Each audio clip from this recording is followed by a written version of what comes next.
Good morning, everyone! We are the Group 3 and welcome to our travel vlog.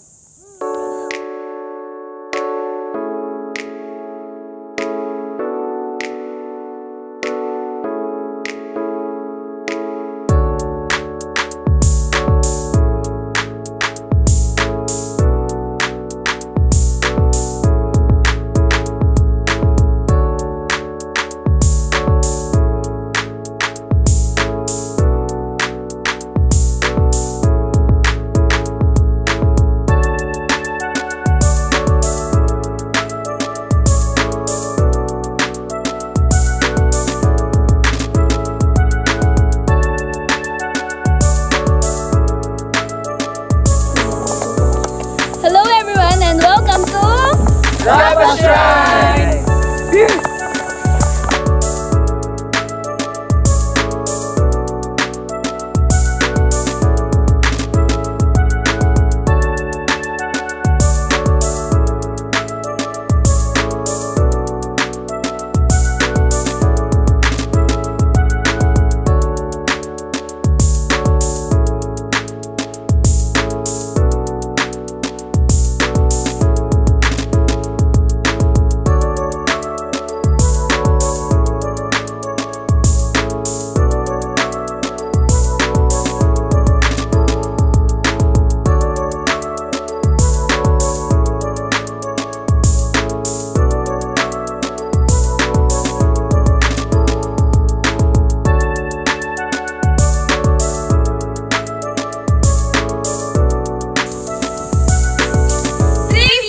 Alam niyo po ba kung gaano kataas ang Kapas Shrine?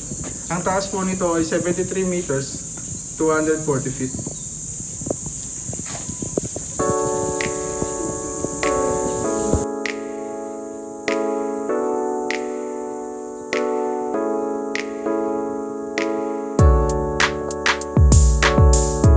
According sa Philippine Master Plan, ang shrine na ito ay part ng New Clark City.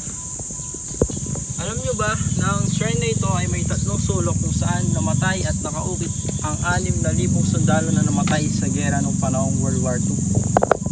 Itinayo ang Kapas Shrine noong December 7, 1991 na mayroong total burials of 30,000 located at Kapas Tarlac, Philippines.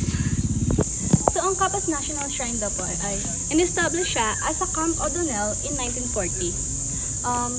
So dito daw po yung mga military training, dito po sila nagpapasabog ng mga canyon.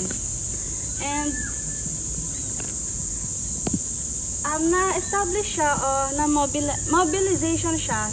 Naging center na 71st Division, PA, USA, FFE on July 15, 1941. As ordered po siya ng President of USA na si Franklin Delano Roosevelt. So, ngayon naman po, pag-usapan natin ang development of Kapas National Shrine. Noong president pa po si President Fidel V. Ramos, tsaka po yung Department of National Defense, kumbaga nagkasundo po sila na i-redevelop po yung Kapas National Shrine. Para na rin po sa pagbibigay-pugay po o pagbibigay ng respeto para sa mga taong namatay dito, nakasama po sa World War II. Yun nga po, ang sa development of Kapas National Shrine, napagkasunduan po nila na isabatas ang pagre-development dito. At ito po ay sa pag-approve ng Republic Act No. 8221, an act to develop Kapas National Shrine, approved on October 9, 1996. Do you know that this memorial is dedicated to the brave men and women who defied the might of the invaders of Bataan and the other parts of the Philippines during World War II?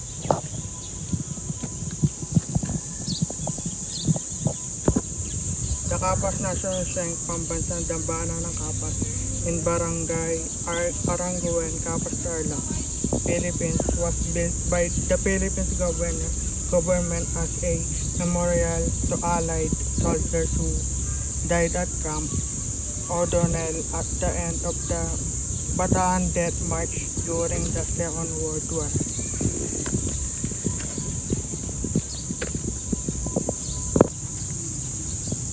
Nagtanim sila ng 31,000 trees dedikasyon sa mga namatay noong World War II na 30,000 Filipinos and Americans upang i-promote ang tree preservation consciousness.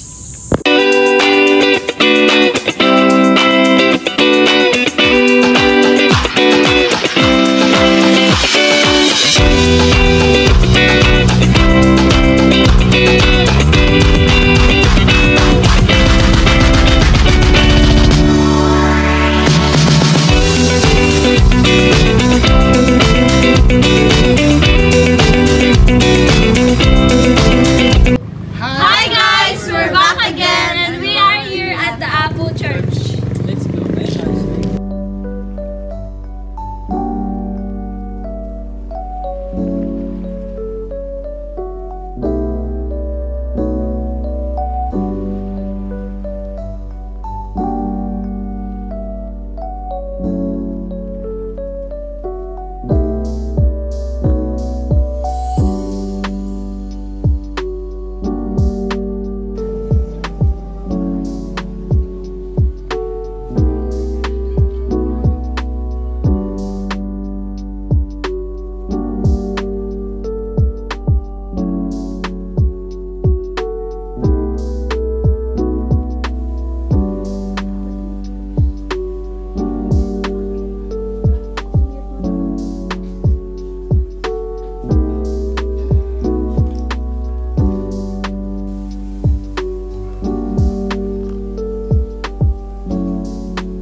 Around the middle of October 1897, a band of Kapampangan revolutionaries staged a raid on Barangay Talimundok, now Barangay Lourdes Sur.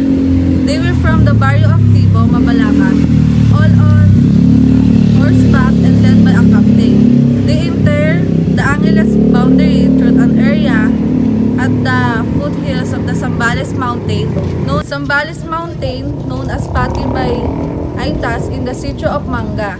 Usapang Bato, on their way to Angeles town proper, they passed the barrios of Amsik and Pangpang and succeeded in recruiting young men. In the town itself, they crossed through Henson Street and fell upon Lu. Padre Macario Paras had ordered the creation of image and then gift into the Catholic Church.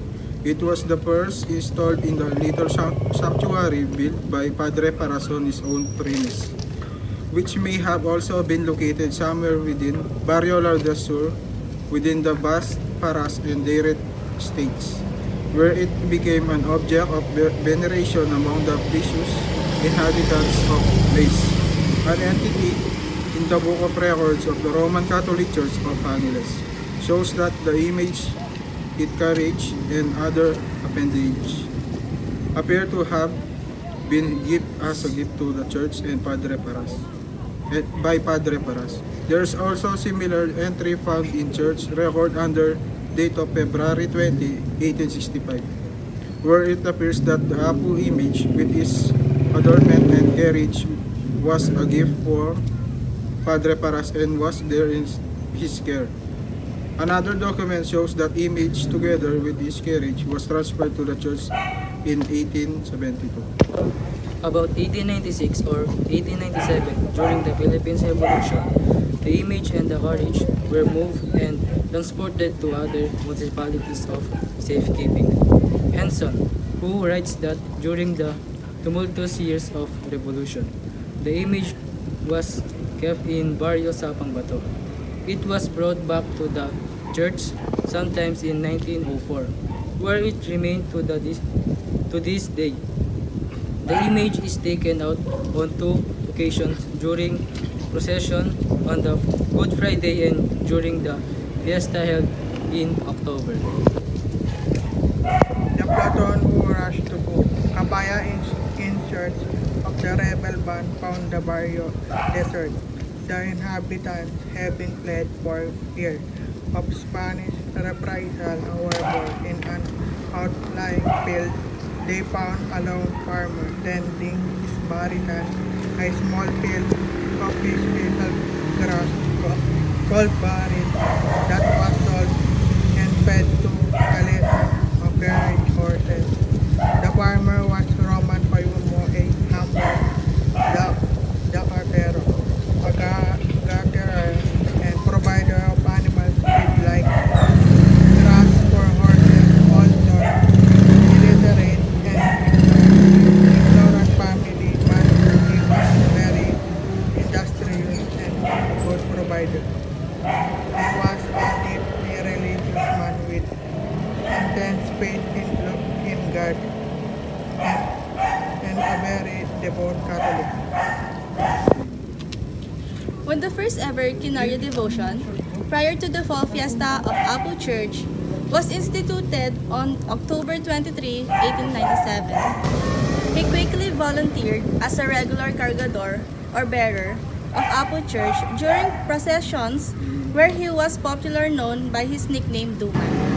Finding the Barrio Kapaya completely deserted, the platoon gang up a woman who was brusquely interrogated regarding the Katipunero band that raided both Kapaya and the whereabouts of the entire Barrio population. The poor Duman, knowing nothing of what transpired in his village, as his field was quite far from the village, answered he knew nothing what the soldiers were talking about. Immediately, he was branded as a big liar and was quickly accused of being a Putinero himself. The guards took turns immediately with their rifle butt on the head, chest and back to force him to talk, but Duman only wept in pain and insisted that he knew nothing. The soldiers continued to beat him up until nothing but blood came out of his mouth, nose and ears. Exasperated, the soldier tied his elbows and with a sinew passion and with a long rope tied around his neck. The blooded woman was taken on foot to the town hall for further interrogation. Once inside the municipal jail, the guards mercilessly beat him up with solid bamboo clubs to extract revolutionary information to no avail. No food or water was given him. Bye, guys!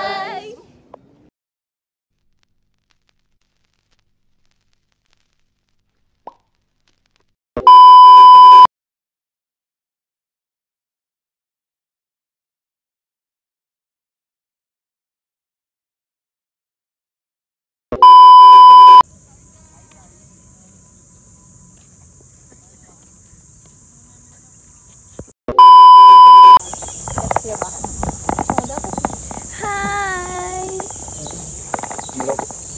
Nanginginig yung kamay ko.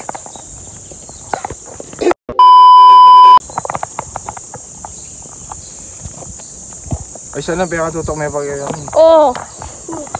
Nantok na ako. Natuwa. Mas mataas. Mas mataas to. Mas mataas. Ano daw? 1, 2.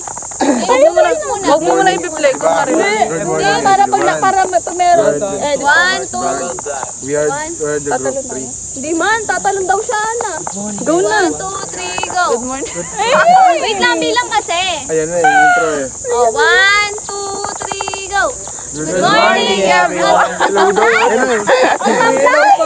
Sabi ko sa inyo, dapat masaya kayo. Ulit, ang tamlay nyo. Hello na. Uy, doon nanginginig yung kamay ko. Good morning everyone. 1, 2, We are the group 3. 1, 2. Welcome to travel. Oo na. Vlog. Anong welcome to travel vlog? Para ka tanga. 1, 2, 1, 2, go! Ano para wag boses O, game. 1, 2, 1, 2, 3, go! Good Good morning, everyone! 1, 2, 1, 2, 3, go! Good morning, everyone! We are the 2,000 years later. 1, 2, 3, go! Good morning, everyone! We are the Group 3 and welcome to our travel vlog.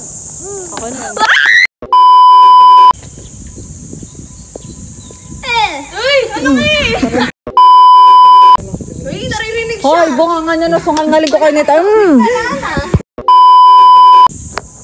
Alam niyo ba gaano kataas ang Kappa Shrine? Ang taas nito ay 73 meters or 240 feet. Ulit. So ngayon po, pag-usapan naman natin ang development of Kappa's National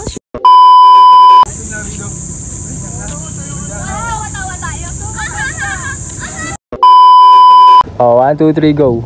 1, 2, 1, 2, 3, go! Hi guys. Hi guys, we are back. Nag-away sila guys. We are back and we are here at 1, 2, 3, go. Naka-play na talaga na. Okay, magbibilang na no. Masaya kayo. Yung pan na binabasa ko? Of the various. Binabasa ko lang. The various. Lagin yung dulo. Akin to. ganun dito. Pagkata. Yung dulo. Okay.